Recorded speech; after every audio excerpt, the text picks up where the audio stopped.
بسم الله الرحمن الرحيم الرحمن الرحيم مالك يوم الدين إياك نعبد وإياك نستعين. کل آپ حضرات کو سورۃ الفاتحہ کی پہلی آیت کے بارے میں کچھ سنایا گیا تھا. دوسری آیت ہے الرحمن الرحیم.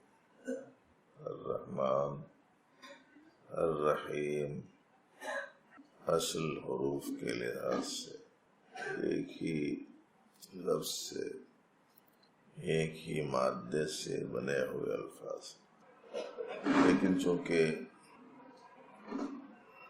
اللہ رب العزت نے الرحمن کے ساتھ الرحیم کو مستقل بیان فرمایا ہے،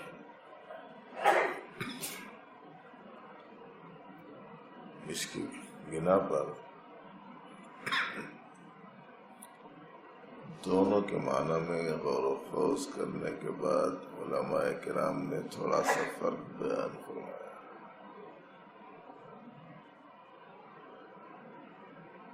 ایسا نہیں جیسے بعض لوگوں نے لکھ دیا کہ کچھ بھی فرق نہیں ہے، ہماری اردو میں جیسے ایک لفظ کے ساتھ دوسرا لفظ لگا دیتے ویسا ہے. ایسا نہیں. الرحمن الرحیم مادہ دونوں صیغوں کا ایک ہے، لیکن بہرحال فائدہ ہے کہ حروف کی زیادتی معنی کی زیادتی کو بدلاتی. رحیم میں 4 حرف ہیں، را، حا، یا، میم. رحمان میں را، حا، میم، الف، نون ادائیگی وہ بڑھ گئے نا، اور حرف کی زیادتی معنی کی زیادتی کو بدلاتی ہے. قاعدہ ہے.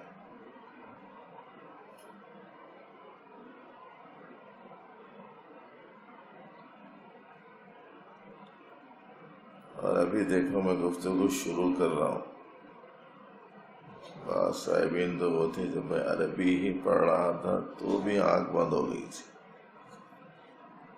یعنی مطلب یہ کہ بالکل شروع ہی کر رہا ہوں اور سونا شروع کر دیا،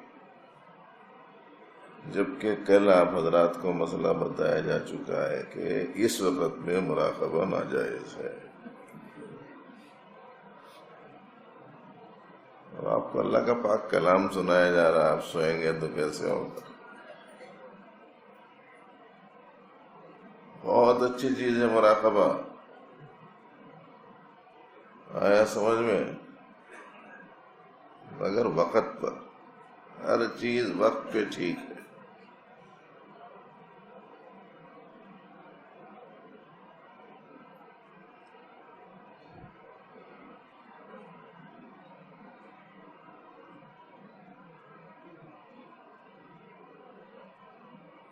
تھوڑی سی توجہ سے سننا، اس واسطے کہ میں سمجھتا ہوں کہ آپ حضرات سے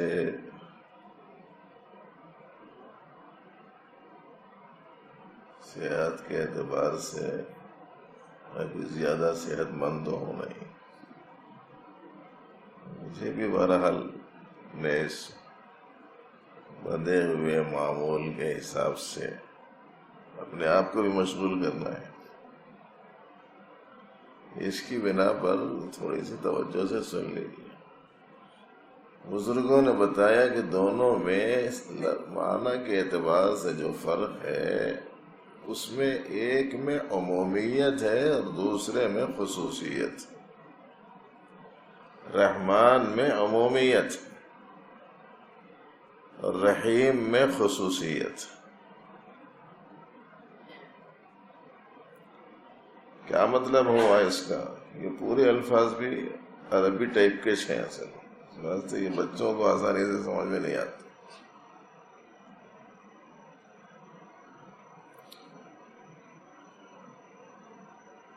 اب مجھے انگریزی نہیں آتی، وہ ایک الگ پریشانی.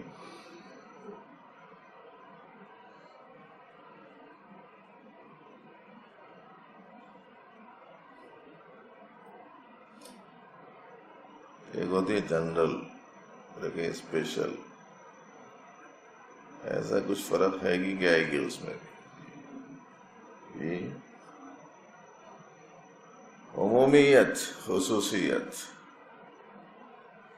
مثلا جسم کا ملنا، یہ مسلمان کو بھی ملا، کافر کو بھی ملا، منافق کو بھی ملا، مشرک کو بھی ملا، دہریے کو بھی ملا، یہودی کو بھی ملا، نصرانی کو بھی ملا، مجوسی کو بھی ملا، اللہ کا انکار کرنے والے کو بھی ملا. جسم سب کو ملا. تو جسم کی جو نعمت ہے یہ عمومی حیثیت سے دی گئی، لیکن اس جسم میں یہ اعتقاد و عقیدہ کہ یہ جسم اللہ نے مجھے دیا جو اکیلا ہے، یہ خصوصی نعمت ہے جو اسے ملی، یہ سب کو نہیں ملی. جان ملی سب کو ملی، ایمان سب کو نہیں ملا.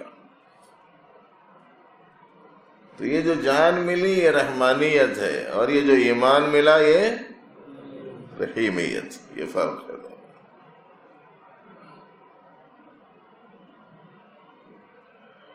آنکھ ملی، آنکھ میں بینائی ملی، یہ عمومیت ہے. آنکھ مجھے میرے اللہ نے دی اور بینائی وہ مستقل مجھے دے رہے ہیں، اور انہی کے قبضے میں یہ ہے. یہ اعتقاد و یقین ملا، یہ خصوصیت ہے، یہ رحیمیت. یا یوں کہہ لیجئے کہ جسم ملا یہ رحمانیت ہے، جسم کے صحیح استعمال کی توفیق ملی یہ رحیمیت. سمجھ میں آنے کے واسطے دو چار جزیات آپ کو ہم سنا رہے ہیں.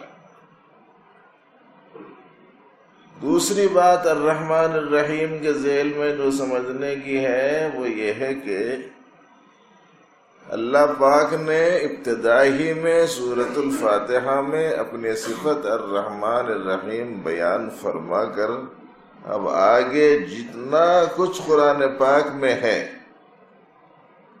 6665 آیات میں، یا یوں کہہ لیجیے کہ 6664 آیات، ویسے کہ 6666 آیات ہونے کا تذکرہ ملتا ہے. تب 2 آیتیں تو پہلے ہو گئیں. آگے جو کچھ پروردگار عالم نے احکام دیے ہیں، علماء نے، مفسرین نے، بزرگوں نے یہ بات بیان فرمائی ہے کہ شروع ہی میں اللہ الرحمن الرحیم کے ذریعے سے اپنا تعارف کرا کے اپنے بندوں کو یہ بتلانا چاہتے ہیں کہ بندو، میں نے تم کو کسی کام کا حکم دیا ہے تو یہ میری صفت رحمت کے نتیجے میں دیا ہے، اور کسی چیز سے تم کو روکا ہے تو یہ بھی صفت رحیمیت کی وجہ سے روکا ہے. یہ ان کا رحم ہے، ان کا کرم ہے، ان کی مہربانی ہے کہ انہوں نے کوئی حکم دیا تو وہ بھی ان کی رحمت کا نتیجہ ہے، اور انہوں نے کسی چیز سے روکا ہے تو وہ بھی ان کی رحمت ہی کی وجہ سے روکا ہے.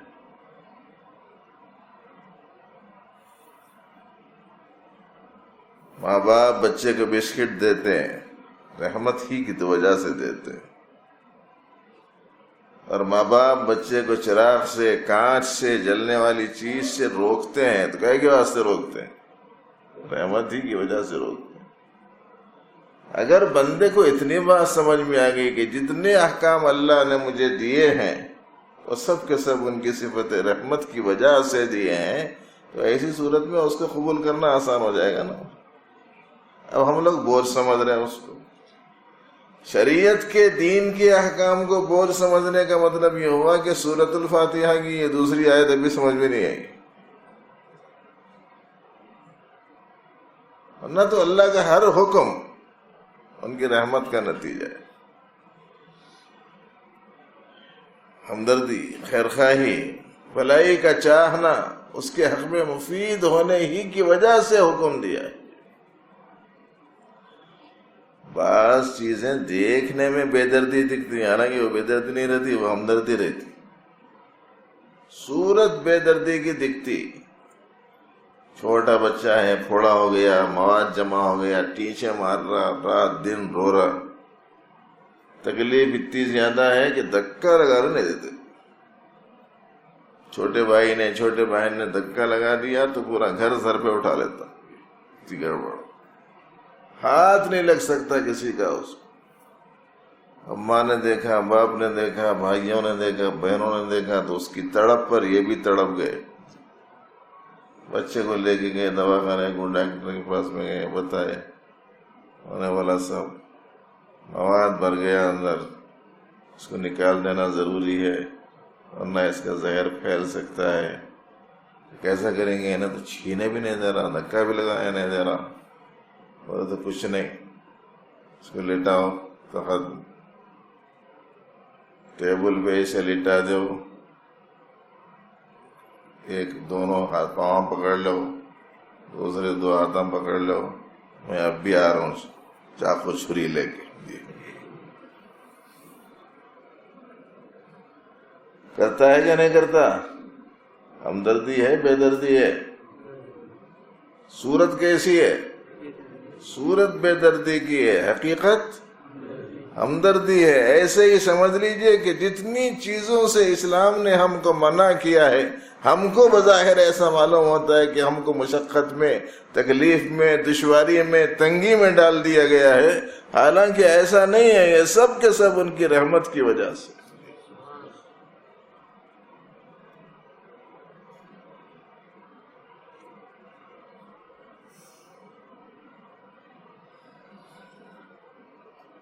اسی لیے نبی رحمت صلی اللہ علیہ وسلم نے اپنے بارے میں ارشاد فرمایا کہ تم لوگ جہنم کے کنارے پر کھڑے آگ کے گڑھے میں گرنے جا رہے ہیں اور میں تمہاری کمریں پکڑ پکڑ کے روک رہا ہوں. کیا مطلب ہے اس کا؟ مطلب یہی ہے کہ تم ایسے اعمال کر رہے ہو، ایسے عقیدے اختیار کرتے ہو، ایسے اخلاق اختیار کرتے ہو جو تم کو جہنم میں پہنچانے والے ہیں، اور میں تم کو روک کر، سمجھا بجھا کر اس سے بچانے کی کوشش میں لگا ہوں. اسی کو پروردگار عالم نے بھی قرآن پاک میں یوں بیان فرمایا، وَكُنْتُمْ عَلَى شَفَا حُفْرَةٍ مِّنَ النَّارِ فَأَنْقَذَكُم مِّنْهَا. تم تو جہنم کے کنارے پر تھے، اللہ نے تم کو بچایا.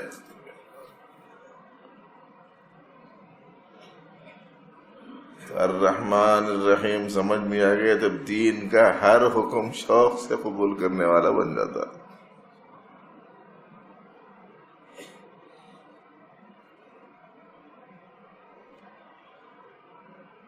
ایک تو یہ اندرون میں آدمی کو اچھائی، سچائی، حق، ٹھیک بات کی طرف کھینچنے والی چیز ہے.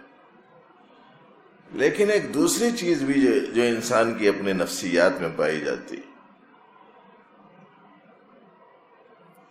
وہ یہ ہے کہ ہے تو یہ میرے لیے ٹھیک ہے، یہ بھی ٹھیک ہے، لیکن یہ کہ میں کرا تو کیا، نہیں کرا تو کیا. ذرا اس کی وجہ سے طبیعت اس کی آگے پیچھے ہوتی. تو اس واسطے آگے بتایا گیا کہ کرا تو کیا، نہیں کرا تو کیا، یہ مالک یوم الدین یاد رکھنا. کل جزا کا دن ہے، کل بدلے کا دن ہے. مالک یوم الدین، بدلے کے دن کا مالک. اچھا کام کرو گے اس کا بدلہ ملے گا اچھا، اور برا کام کرو گے اس کا بدلہ ملے گا برا. اور ایسا بھی نہیں ہے کہ وہاں کسی اور کی چلتی ہوگی، اس کے نتیجے میں کسی سے چلوا لیں گے اپنے واسطے. ایسا نہیں، اللہ ہی مالک ہیں اس دن کے، جس کا ذکر قرآن پاک میں یوں آیا ہے، لمن الملک اليوم. اللہ جل شانہ نے ایک فرشتہ مقرر کر رکھا ہے جس کا کام ہے پھونک مارنا، اس کے نتیجے میں کائنات کا اڑ جانا. پوری کائنات ختم ہو جائے گی. ایسا فرشتہ ہوگا، اس کی کیسی پھونک ہوگی. اللہ جل شانہ نے اس میں کیسی خصوصیت رکھ رکھی ہے کہ فرشتہ پھونک مارے گا سور میں اور پوری کائنات تباہ ہو جائے گی.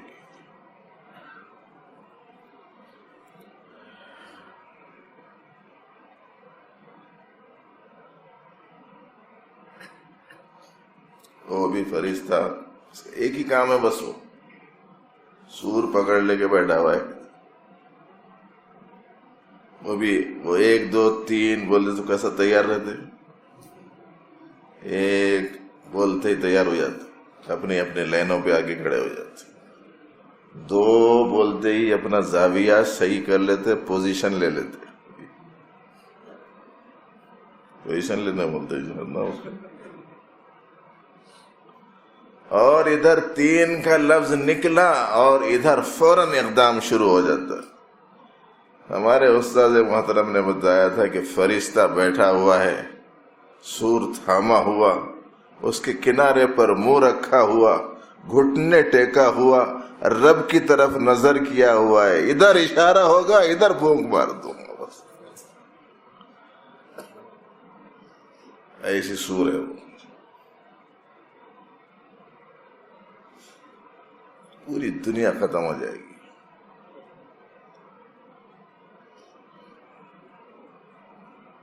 وَنُفِخَ فِي الصُّورِ فَصَعِقَ مَنْ فِي السَّمَاوَاتِ وَمَنْ فِي الْأَرْضِ، آسمان و زمین میں جو کچھ ہے سب کے سب ہوش کھو دیں گے۔ ثُمَّ نُفِخَ فِيهِ أُخْرَى فَإِذَا هُمْ قِيَامٌ يَنظُرُونَ، اور جب دوسری پھونک ماری جائے گی تو پھر سب کے سب سامنے آ کر کھڑے ہو جائیں گے۔ اللہ کا نظام ایسا ہے، عجیب مخلوق ہے فرشتہ بھی۔ ایسا معلوم ہوتا ہے کہ اللہ نے اپنی قدرت کا ان کو مظہر بنا رکھا ہے کہ آن کی آن میں آسمان سے زمین پر، زمین سے آسمان تک پہنچ جاتے ہیں۔ کیسا ہوتا ہوں گا ایسا سمجھنے کے لیے اپنے کو موجودہ زمانے میں تو کچھ بھی دشواری نہیں ہے۔ خالی نظر اٹھائے تو سورج دکھتا نہیں دکھتا، کتنی دور گئی نظر آپ کی، 9 کروڑ میل، جی اتنی دور آپ کی نظر پہنچ گئی، خالی 1 سیکنڈ میں آپ کی نظر وہاں سے وہاں چلی گئی ہے۔ کیا تعجب ہے، کیا مشکل ہے۔ کن فیکون شان کے مالک ہیں اللہ تعالیٰ، انما امرہ اذا اراد شیئا ان یقول له کن فیکون۔ اور یہ کن بھی علماء کہتے ہیں ہمارے کو سمجھانے کے واسطے، ہو جا بولے تو ہو جاتی بول کے، تو ہو جا بولنے کا مسئلہ نہیں ہے، وہاں تو ارادہ ہوا ہو جاتی بس۔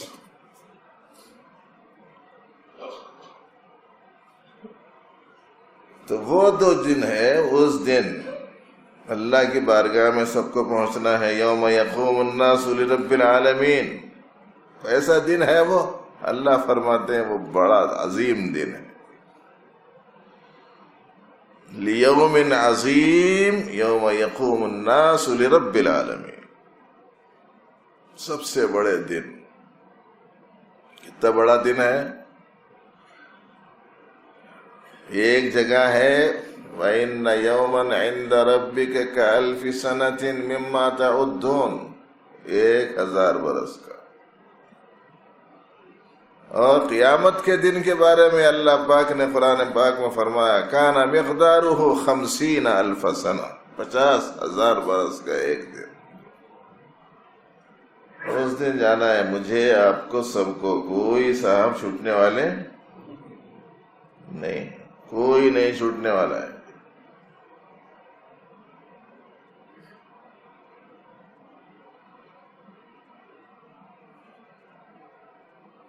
سب کے سب کو حاضر ہونا ہے۔ وَيَوْمَ نَحْشُرُهُمْ جَمِيعًا، جب ہم ساروں کو جمع کر دیں گے۔ یاد رہنا، ایک جن کو اعتقاد نہیں ہے ان کو نہیں یاد ہے تو ایک بات الگ ہے، جن کا اعتقاد ہے ان کو تو یاد رہنا چاہیے نا۔ اب اس دن جب کہ پروردگار عالم پہلی سور پر پوری کائنات کو ختم فرما دیں گے، کوئی بھی نہیں رہے گا، تو اللہ تعالیٰ اس وقت میں فرمائیں گے لمن الملک اليوم، کس کی بادشاہت ہے آج؟ عظمت دیکھو پروردگار کی، کوئی جواب بھی دینے والا نہیں ہوگا، تو اللہ ہی فرما رہے للہ الواحد القہار۔ ایک اللہ کے لیے بس. جواب بھی تو دینے والا نہیں کوئی. اس دن کے مالک پروردگار ان کے پاس میں جانا ہے. اس واسطے یہ مالک یوم الدین جلالی آیت ہے، سمجھ لیجیے آپ لوگ. آدمی کانپ جائے اگر اسے سمجھ میں آ جائے.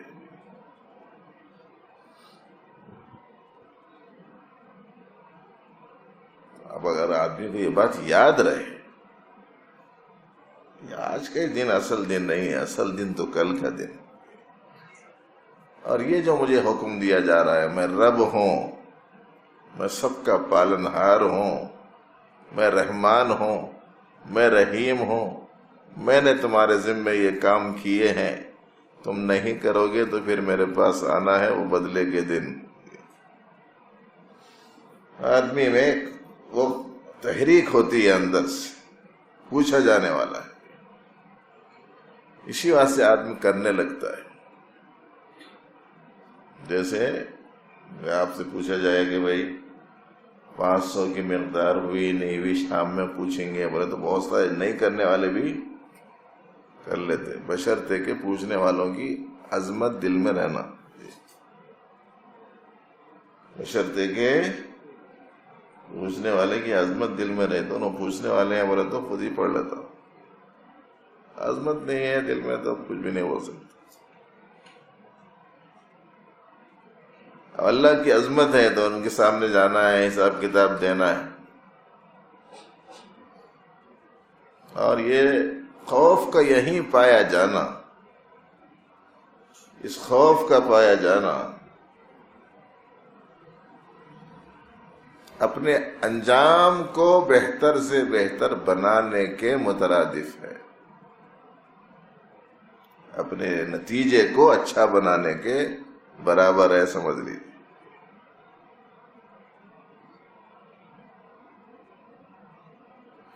کیسے معلوم ہوا؟ تو بھائی قرآن پاک سے. اللہ پاک فرماتے ہیں اما من خاف مقام ربی، اپنے رب کے پاس کھڑا ہونے سے ڈرا، وَنَهَى النَّفْسَ عَنِ الْهَوَىٰ، نفس کو خواہش سے روکا. معلوم یہ ہوا کہ نفس کو خواہشات سے روکنا اللہ کے سامنے کھڑے ہونے کا استعداد سے آسان ہو جاتا. اللہ پاک نے جو بیان فرمایا نا قرآن شریف میں، علماء کرام نے بعد والے جملوں کو کبھی محرک بتایا، پہلے والے جملوں کو کبھی محرک بتایا کہ وہ سبب بنتے ہیں.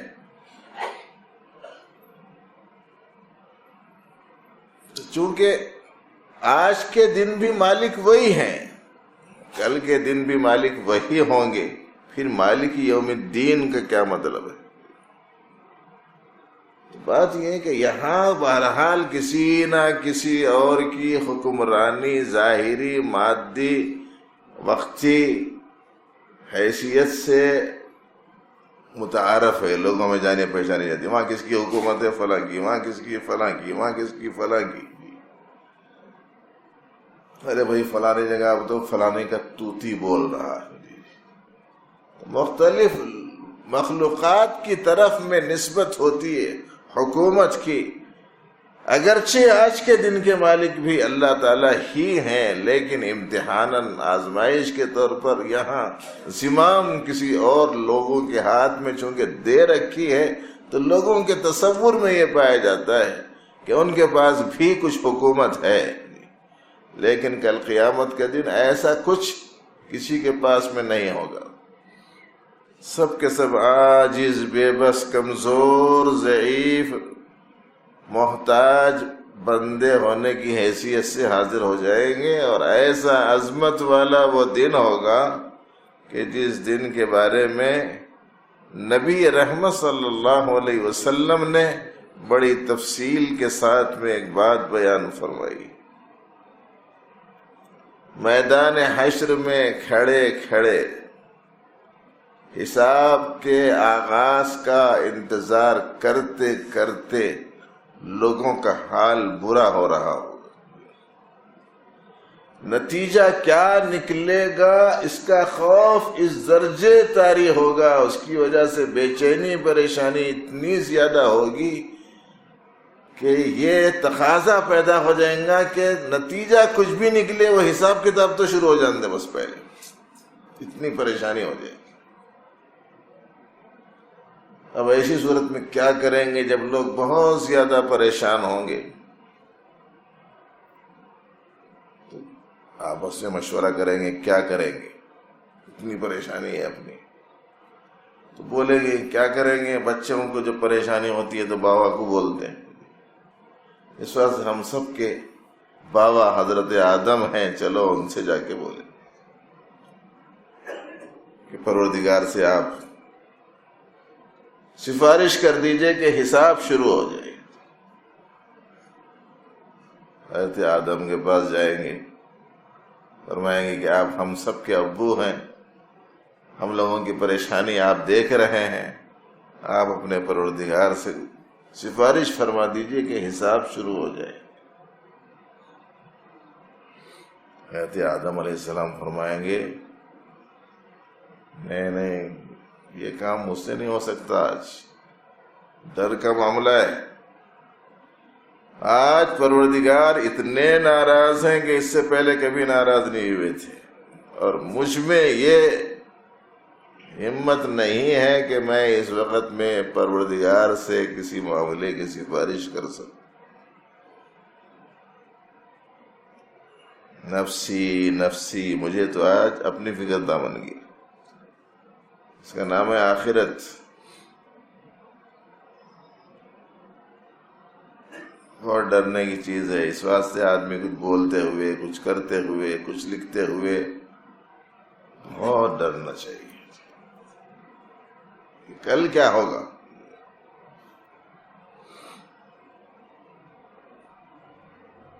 البتہ والد ہونے کی حیثیت سے اتنی خیر خواہی کر دیں گے کہ فرمائیں گے حضرت نوح کے پاس جاؤ، فلاں پیغمبر کے پاس جاؤ، حضرت ابراہیم کے پاس، وہ بھیجا دیں گے، دوسرے کے پاس وہ بھیجا دیں گے، تیسرے کے پاس، اس طریقے سے حضرت آدم سے لے کے بیچ میں چند انبیاء کرام کے پاس میں ایک نبی دوسرے نبی کے پاس بھیجتا رہے گا، ہر ایک یہی جواب دے گا مجھ سے نہیں ہو سکتا۔ حضرت عیسیٰ علیہ السلام کے پاس میں آئیں گے آخر میں، تو وہ بھی فرمائیں گے کہ نہیں بھائی یہ کام میرا نہیں ہے، میں نہیں کر سکتا۔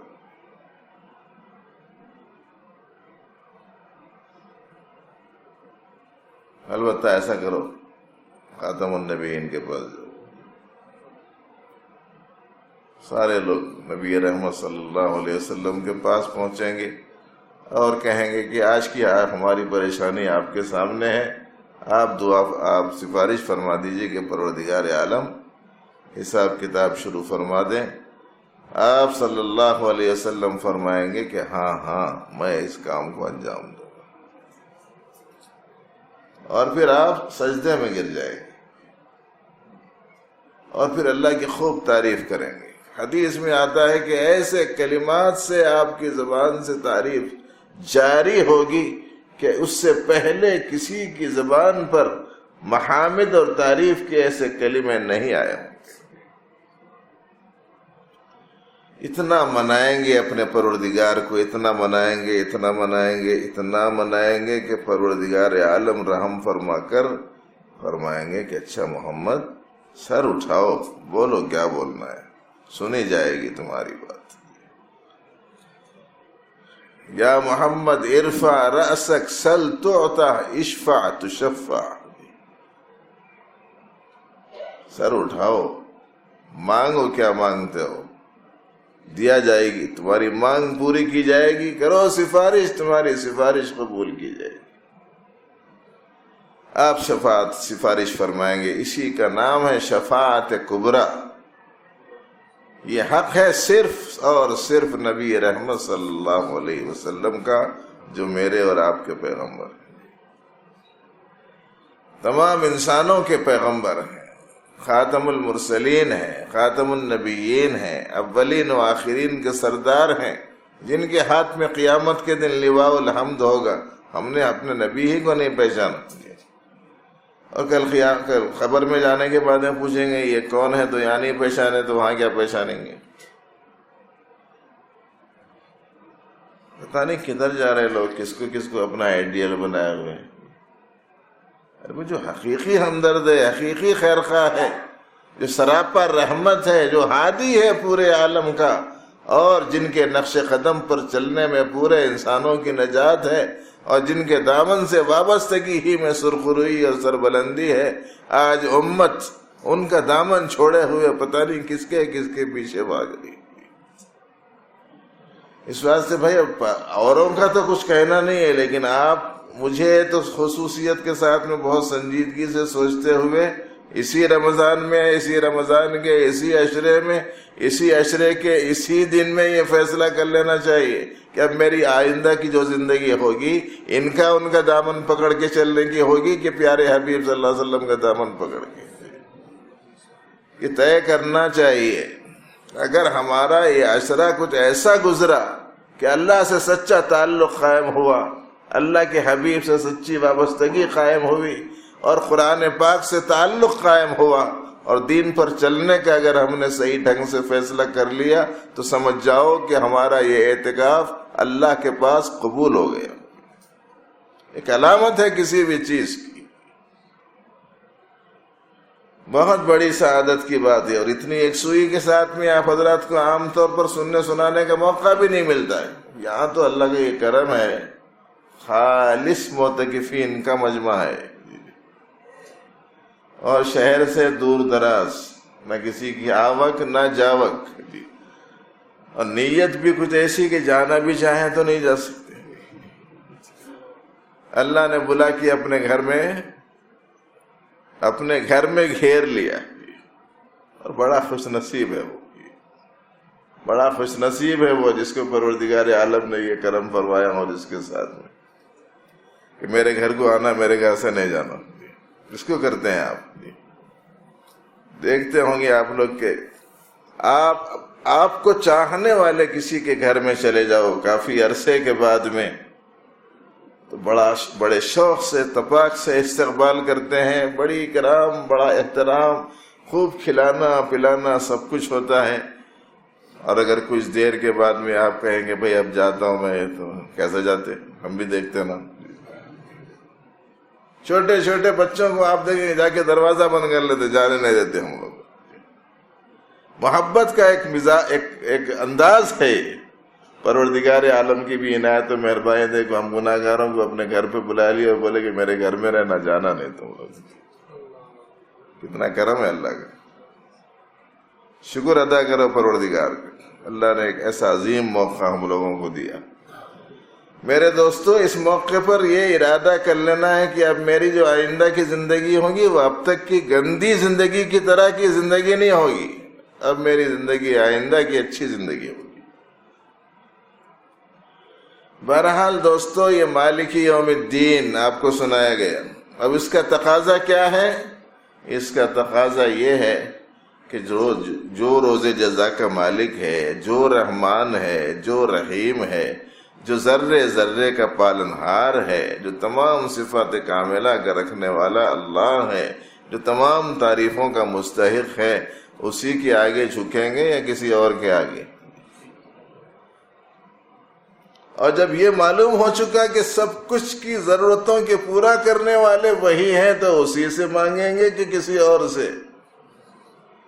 اسی تقاضے کے پیش نظر آدمی مسجد میں نماز میں ہاتھ باندھ کر اللہ کی ان خوبیوں کا اعتراف کر کے اس کے تقاضے کی تکمیل میں کہتا ہے ایاک نعبد و ایاک نستعین، اے اللہ ہم تیری ہی عبادت کرتے ہیں، تجھ ہی سے مدد چاہتے ہیں۔ ترجمہ ابھی اچھا یاد رکھنا،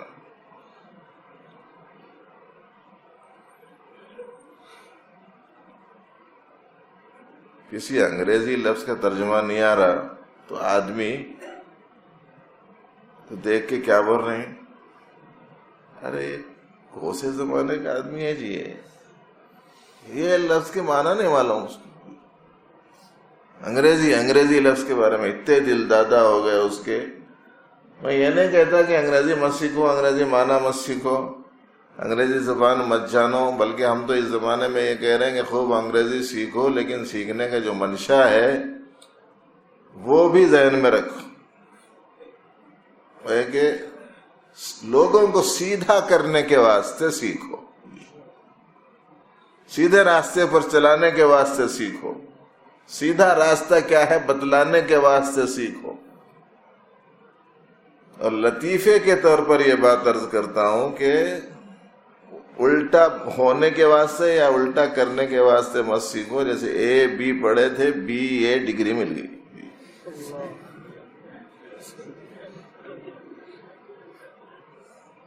پڑھے تھے کیا اے بی، پورا پڑھ لکھنے کے بعد میں کیا بن گئے بی اے، الٹا ہی ہو گیا پورا۔ جس کی زندگی دیکھو الٹی چل رہی، کیا انگریزی پڑھ لیا، اپنے پیدا کرنے والے کو بھول گیا، اپنے پالنے والے کو بھول گیا، جس کے ہاتھ میں سب کچھ ہے اس سے منہ موڑ لیا، جس کی بات ماننے میں کامیابی تھی اسی سے نظریں اور نگاہیں پھیر لی، اور جو سب سے بڑا تھا اس کے سامنے جانا ہی بھول گیا۔ تو بتائیے کہ اب یہ زندگی سیدھی زندگی ہے کہ الٹی زندگی ہے؟ الٹی ہو جا رہی زندگی پوری۔ تو انگریزی سیکھو سیدھے رہنے اور دوسروں کو سیدھا راستہ بتلانے کے واسطے۔